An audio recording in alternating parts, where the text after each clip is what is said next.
Hello everyone, welcome back to some more Kerbal Space Program. We are once again with our Voyager, our doomed ship. I have made quite possibly the best change ever that actually made it work.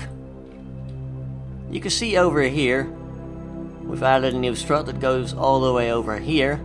And basically, this time, instead of being like, oh, we need to strengthen this joint, which has a 3.75 meter part, which is nearly 4 meters in diameter.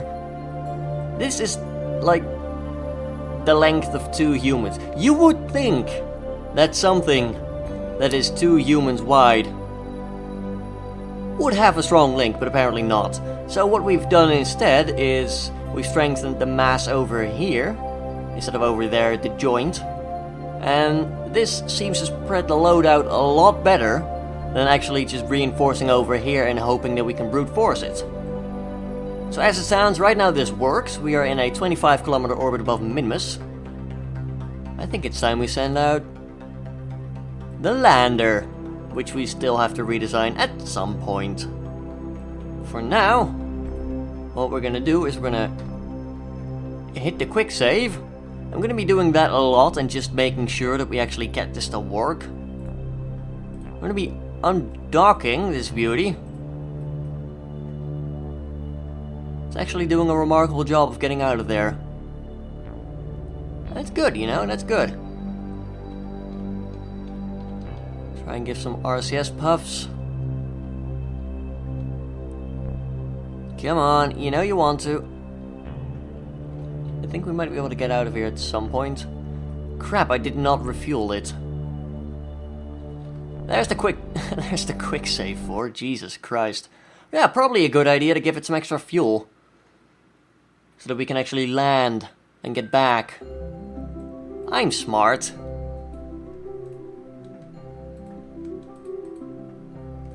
So yeah, once that is done filling up, we'll be able to hopefully fly it out of there. And if not, I think I have a little trick up my sleeve to get it out of the cargo bay. And then what we'll do is we will go down, get some ore, get back up, go back down, and just try to fill up this ship a little bit. And I'm only going to be doing like 1 launch, etc. Okay, there we go. Just let it drift. Let it drift. Don't have to log any data yet. We actually have data in here already. In that case, keep the experiments.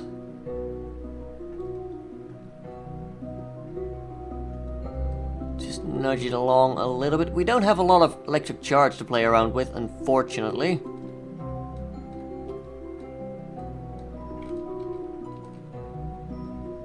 Oh, can we get out of here?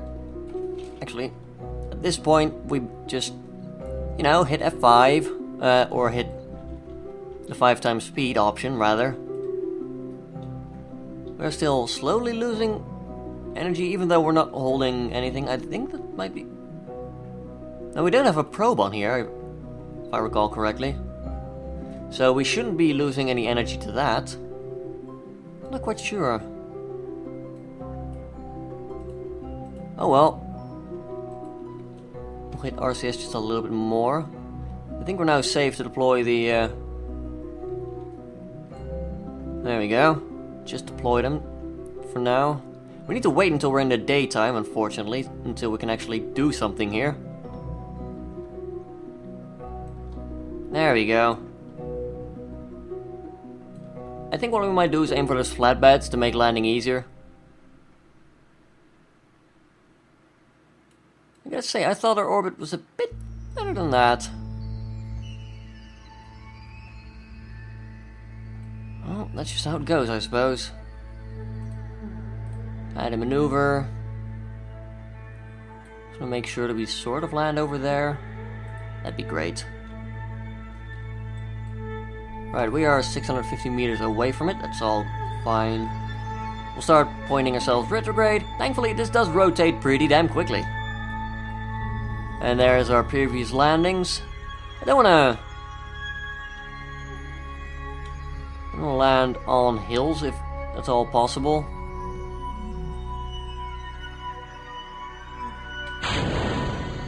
Hopefully that... Okay, yeah, we just deployed the parachutes. That's not great. Fortunately, engines... I thought they would deploy, but they didn't. So this is one of the problems with our lander right now. We don't have an action group set up for the engines. Which is like the only thing that I didn't account for in all of this. Got some stuff in here. Orbital station around Minmus. Bunch of VIPs. Yeah, so apparently Voyager counted... Oh god. Please don't smack it, that would be bad. Now we're gonna pass close by it, but we're not gonna smack it, thankfully. That's quite close, I've gotta say. Not a fan. And we should... Yeah, we should be landing in the flats now. We have enough fuel, thankfully. Actually gonna speed us up just a little bit. Just to make sure we sort of land in there, that'll be fine. Right, let's undeploy these.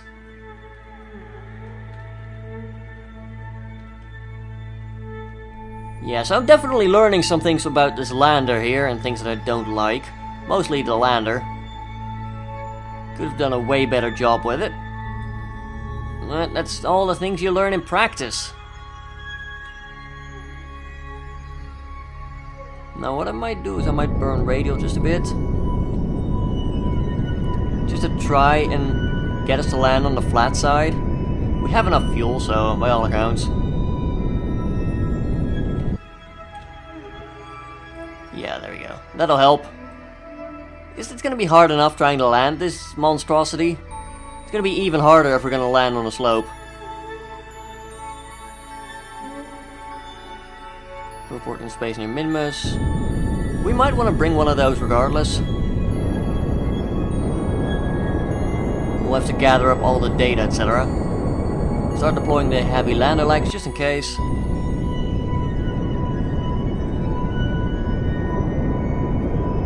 Basically kill our horizontal velocity.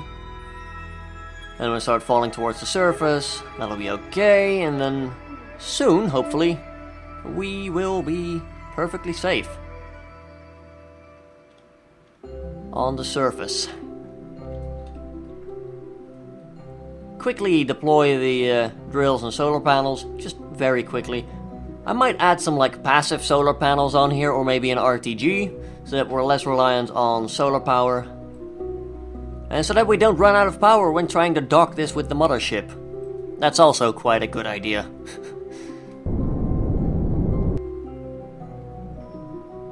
Alright, so down we come. We're at 1100 meters. Slowly, when I say slowly going, we're going quite fast.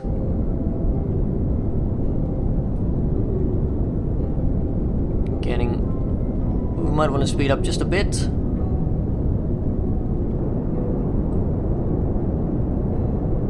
Right, 10 meters per second, so we should be fine. Switch over to stability assist instead of pointing retrograde, because our retrograde is going to be swinging around wildly when we're trying to land this. I don't like how the legs look weird like this when you're not correctly doing things. It's very confusing. Coming down, 3 meters per second, 2 meters per second. Alright, there we go. The drill has landed. Let's deploy. Start harvesting. And where's the science? 3.5% average ore. So by all accounts, that is going very slowly. Radiators are active, that's good. Efficiency is going to start pumping up though. So let's take a moment here, gather all our data. Do we have any data? We have some data. Right, store everything. Board. Then we're going to run some analysis. Resource analysis performed for Minmus Greater Flats.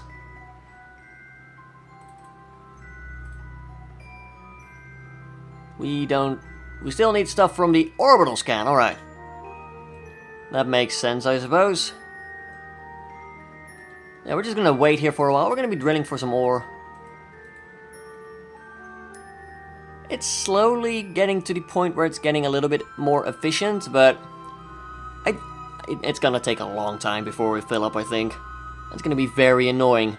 I'm gonna be skipping over most of it, mostly. I don't think I'll be doing a second mission, because this is just not worth it over here.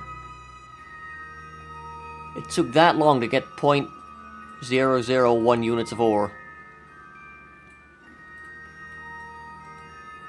Let's log some science, though. Minimum greater flats.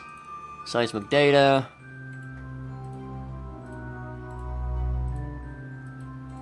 Right, we're gonna be taking a copy from all of those. Take data, take data, take data, and take data. And that should all be kept for transporting home. And then these copies are gonna be for the lab to process and tinker with. Now, where is the, There you are. Can't be done right now. Yeah, I mean, that makes sense. We are in space, so it's a bit hard to control the atmosphere in space. Drill is getting up to its efficiency, finally. We're still not getting a lot of ore. That's very annoying. They're at max efficiency.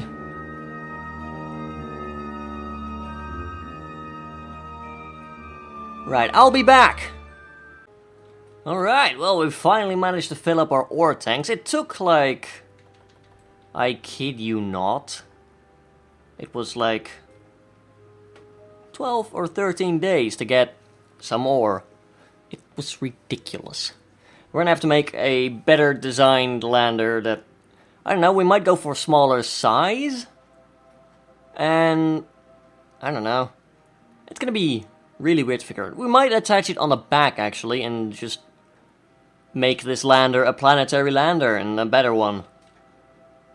On the plus side, Leland over here will get a bunch of experience when we send her back home. So that'll be nice. We're just waiting right now for the ship to basically pass overhead. And then I think it might be a good idea to start burning now. Up, up, and away! Bye, Minimus. We'll be back at some point. This did not pay off in the slightest. And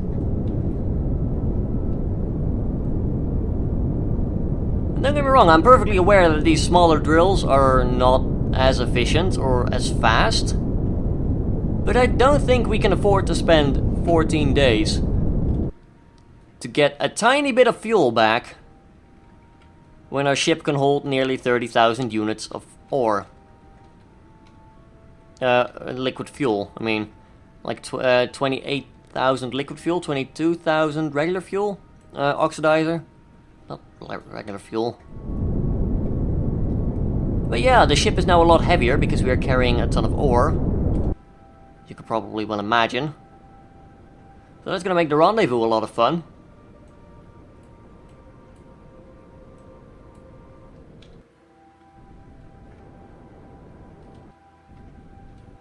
Guess I sort of launched too late, eh?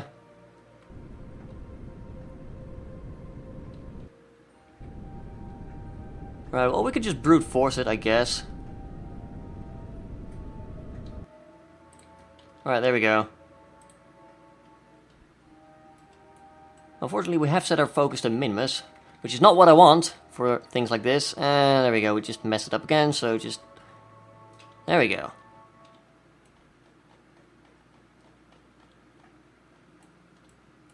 And we're gonna have to really brute force it. We're gonna be running out of most of our fuel, which begs the question, was this actually worth it? And it might not have been. I don't know. There they are, 4.8, just full throttle it.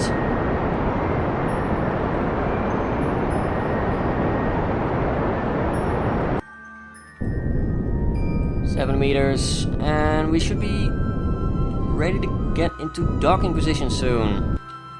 Just quickly deploy all of this, make sure that we can actually get to them. I think the prograde is at least the Ah, there they are.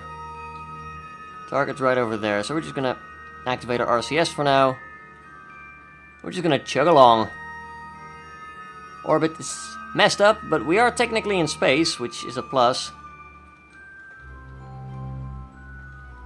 Right, that's how you start pointing towards the target. Separation is going down quite quickly, thankfully. We can get it down to like 2 kilometers. 1 kilometer, that's a lot better. If we could just get it on there, that'd be great.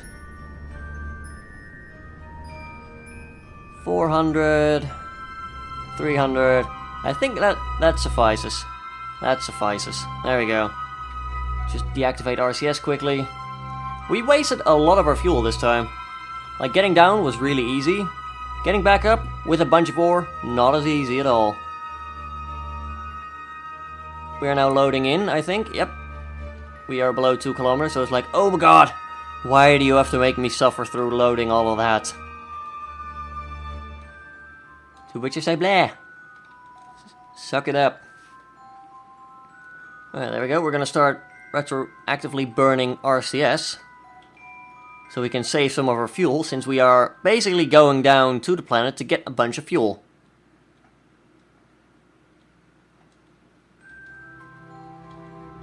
$600. We're gonna have to start burning now. And then we'll use RCS to get closer, etc. I'll be right back when we've docked, so that we can actually cover some other things in this episode. Seems like a good idea. Right, so you can predict how well that went when we got at like a couple of 100 meters. The freaking ship had broken again, despite there being literally nothing happening that caused it to break apart or anything. So, in other words, that's still messed up. But let's start focusing on more positive things to round out the episode with. We are going to be going towards the moon with this! The Tortoise Rover version 5. I've updated it to include some scientific data, including ore equipment and scanning stuff. We're not going to make this a drill, because we will send this down, and then we'll start assembling a base. Now, how do we do that? Well, quite simple. Instead of sending a pre-made base, I'd like to go out and send a bunch of ILC 18K containers, which will contain parts to build a base with. And then we'll include a bunch of crates that can literally fit on the top here, which is a Kerbal inventory system, or KISS addition. So I've updated the rover a little bit, and I've made sure that, well, all the action groups are still relatively okay. This one doesn't have any action groups, except for SAS turning on and off. It has a connector port on here, so that it can literally use pipes to refuel instead of an annoying docking port on the back here, which was impossible to make work back in the 0.18, 0.21 versions, etc. Now we can just do it with a connector port. And yes, it is built upon a fuel tank, so it has a bit of fuel. Emergency engines, just in case. Some RCS on the bottom as well. And 2 radioisotopic thermal generators are stuck in there for good measure, so that we always get a bit of power. And there's some batteries inside to make sure that we have some power even during the night. The lights are pretty good in this vehicle, so that's pretty cool. And it has a protective shell which can house 2 kerbals and basically keep them safe no matter what goes wrong.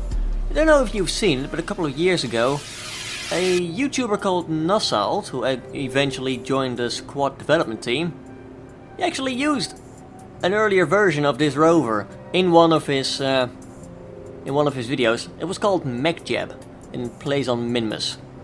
Basically, the entire rover goes to help the people inside stay safe, and it is an amazing video. I can't recommend it enough.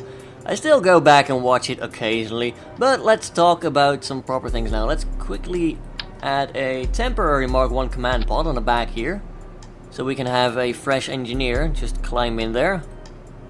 And I will show you what the rover is all about.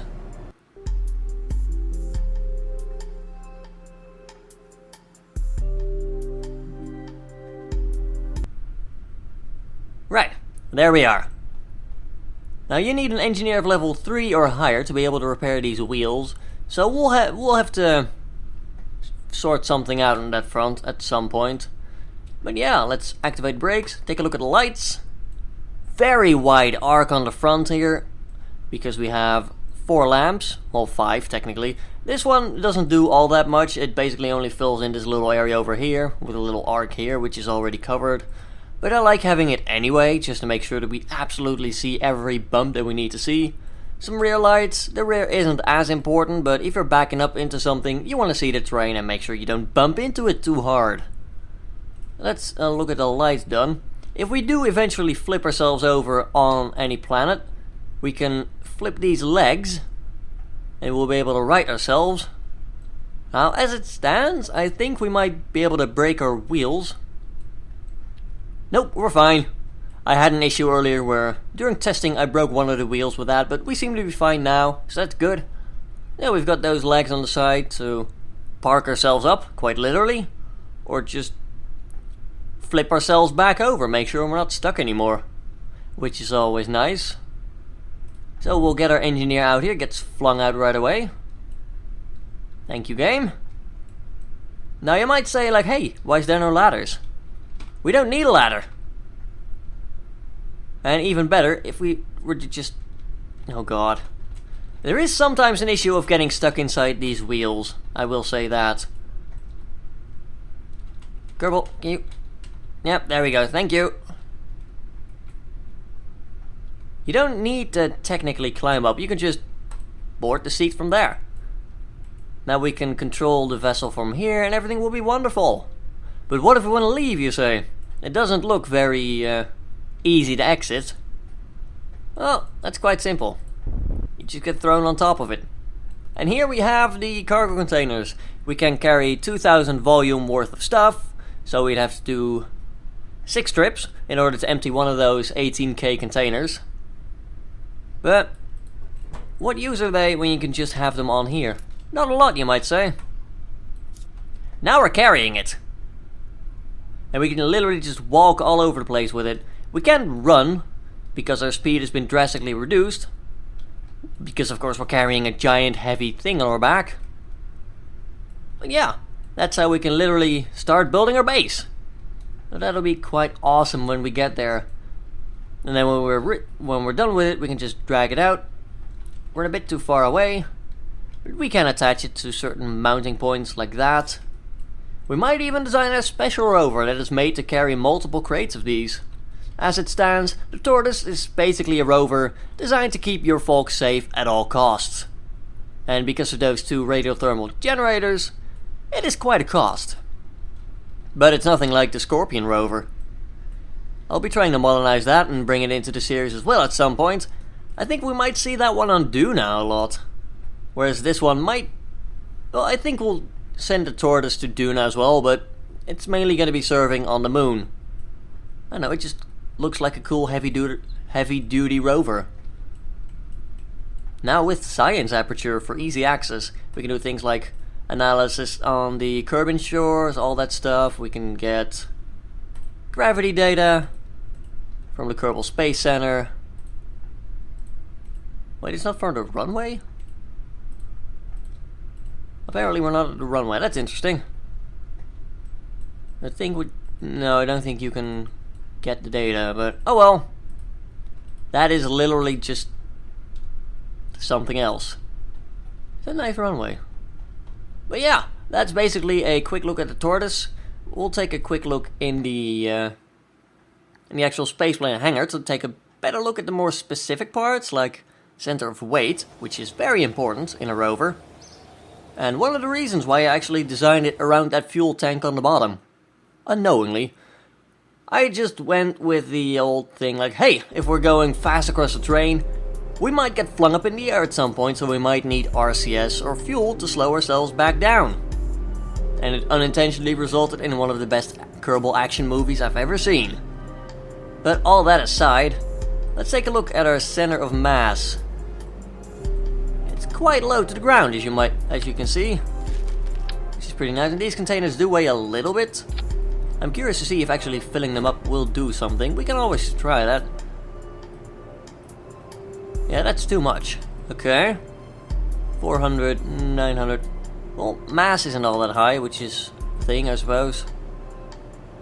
Is there a way that we could get the mass higher? I mean, it already weighs 0.1 by itself. There we go, that's better. Monopropellant tank. We can get 3 of these in. I would make it weigh 1. So yeah, those crates would, like, raise our center of mass quite significantly. But as it stands, without cargo, with just these clamps on there, which you might argue help our safety, it's quite safe. I'm quite happy with this design, and I'm pleased to see that it managed to import with few difficulties.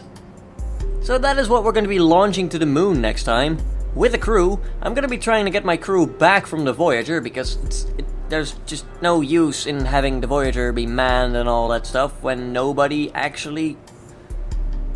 it's just frustrating, you know? You spend so long building a giant ship and it's awesome, but it just doesn't work. But yeah, that's enough about that for now. I'm going to end the episode here because I think we've been going on for long enough now. If you enjoyed the episode and are looking forward to the Tortoise Rover in action, then please do leave a like down below. It really does help the channel out a lot. Leave a comment down below if you have anything to say. And until next time, have a good one, folks.